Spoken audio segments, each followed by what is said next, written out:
Hi, welcome to this video. Been playing F1 2018 now for around about a week or so. Time for a more in-depth review of it. Where do we start? Graphics, first of all. It's a good-looking title. Really is, looks very good. Last F1 game I played was 2016, and it's a significant improvement from that.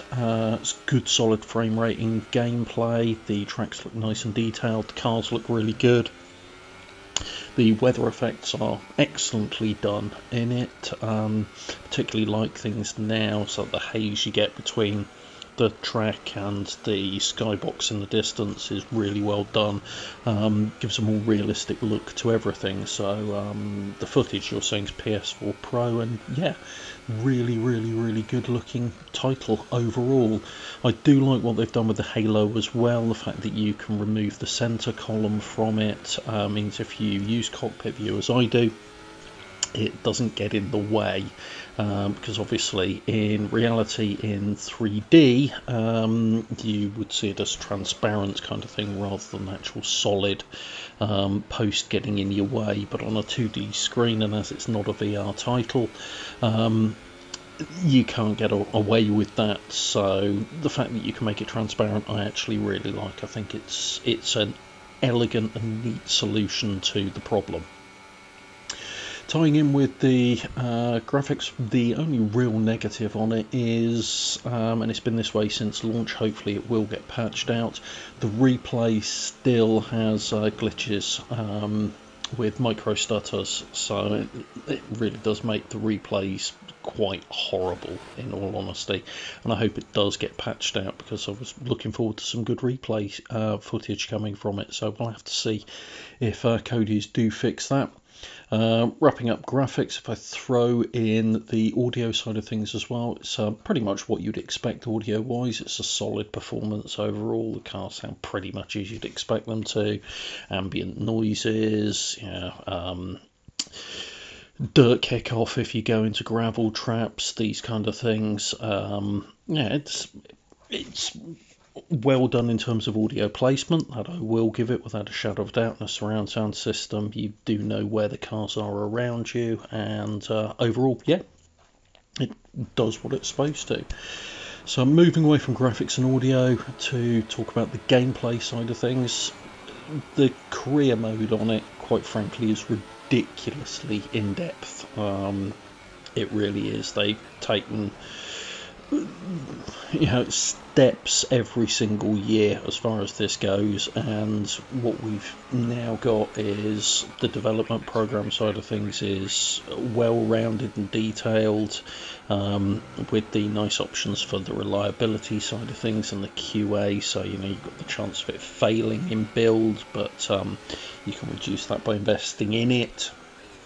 The development program actually does have quite a significant effect on the car you're driving and how your team's performance does relative to the other teams on the grid. If I'm going to be picky with it, I would say if you've got customer cars, so stuff like say the Sauber, you shouldn't really be doing your own engine development. It should be the Ferrari team that's doing the engine development and then feeding that down into you. But that's a minor niggle in what is quite an in-depth system, in all honesty.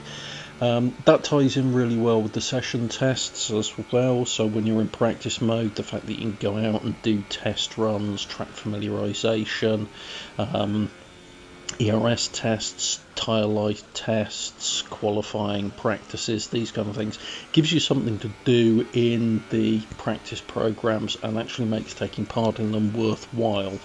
It's a really neat way of doing it.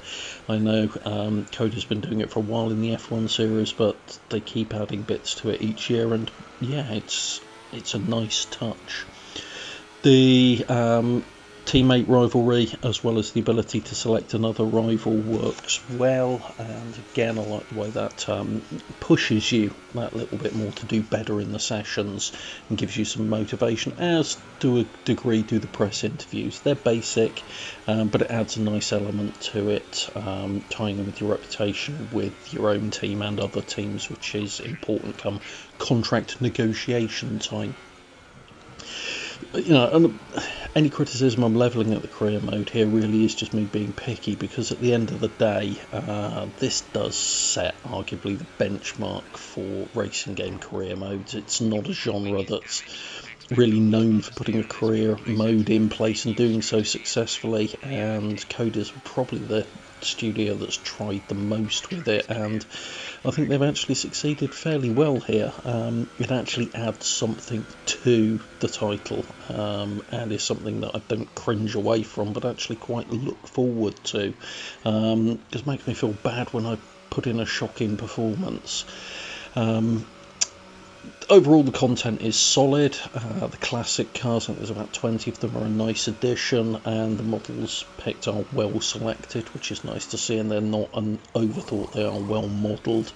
And the invitational races works well, although it would have made more sense for the invitational races to be at the circuit you're at for that weekend, rather than throwing you off on a completely random circuit at a different time of the year. So do a race weekend at Spa and then get a invitational race at somewhere like Paul Ricard. It doesn't make any sense. It should still be at Spa, and that would make more sense to me, but again, I'm being picky here. And gameplay wise, I think what would be nice to see in the F1 series would be feeder series in there as well. So you've got Formula 2, Formula 3 going in there. I'm not asking for the Porsche Super Cup and stuff like that, it wouldn't make sense, but feeder series that lead up in open wheel to Formula 1 itself would make a lot of sense in there, and would be nice to see. So moving on from gameplay to talk about the AI.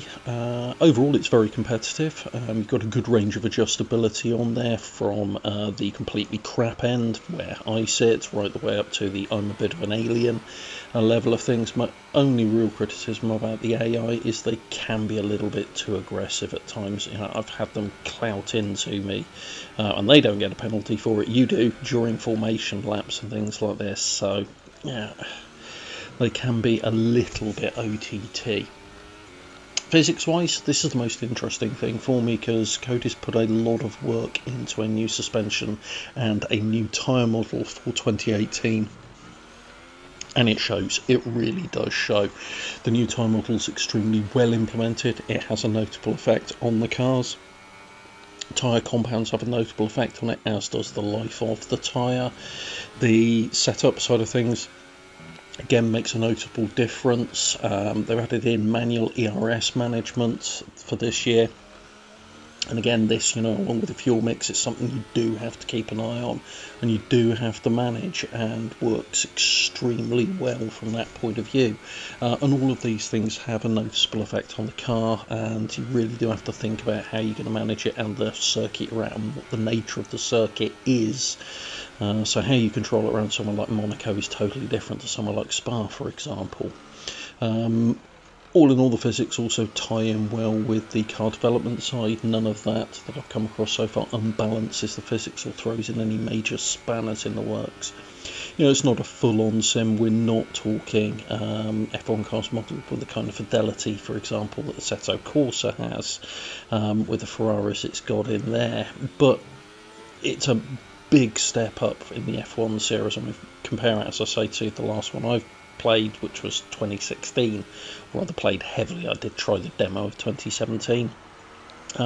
It's a massive step in the right direction, and the physics are really well done in it. And it is bordering on proper sim level now. So yeah, really impressed by the physics, I have to say, actually. One thing that I do really like, it's a little touch, is the manual launch system for race starts and when you're leaving the pits as well. It's a really nice use of the hand clutch when you're using a wheel and pedal combo. So I use a T300, and normally the paddles I use for gear change, but when you're starting the race, it's actually the right hand paddle you pull in for the clutch. Set your revs, get your optimum revs right, and then release it, and that's what launches the car. And it's really well done. You've got to get the revs right to not bog down, and send the back shooting out, and balance the car for a good clean start. So what negatives have I got on F1 2018? Sorry, not 2017, 2018. Actually, overall, very few. It would have been nice to see VR, but I do understand the limits of the PS4 because it would have to work on the base console as well as the Pro, which is a bit annoying. But given that I really rate the VR implementation that Cody's did with Dirt Rally, it is a shame that there's no VR on it. Even if it's in limited modes, it would have been quite cool to have. The issues I mentioned previously with the replay, so the micro stutters, but that should be something they can patch out. Similar story with the slight reduction in AI aggressiveness. I think it would be nice to see that gone. And as I mentioned earlier on, it would be really nice in future if we saw feeder open wheel series that support the F1 calendar introduced. It's an omission in the F1 series that's been there for a long time now, and I think one that would add massively to it if we could add those feeders in, and it would be good to see. It's quite surprising it's never been done, but don't let those put you off, because if you are into your racing titles, and particularly if you're an F1 fan, F1 2018, it's in all honesty a bit of a no-brainer from my point of view. It's a really well put together package with a hell of a lot of stuff to do, and drives well, looks good, and none of the issues with it are major and should be capable of being patched out. So yeah, it gets a very strong thumbs up from me. I've been playing it solidly and will be continuing to do so. Well worth the money in my personal opinion. So yeah, that's my review of F1 2018. Hopefully you found it interesting. If you have, please give me a like. If you want to see more like this, hit the subscribe button, and if you've got your own views on F1 2018, put them in the comment section below. Thanks very much.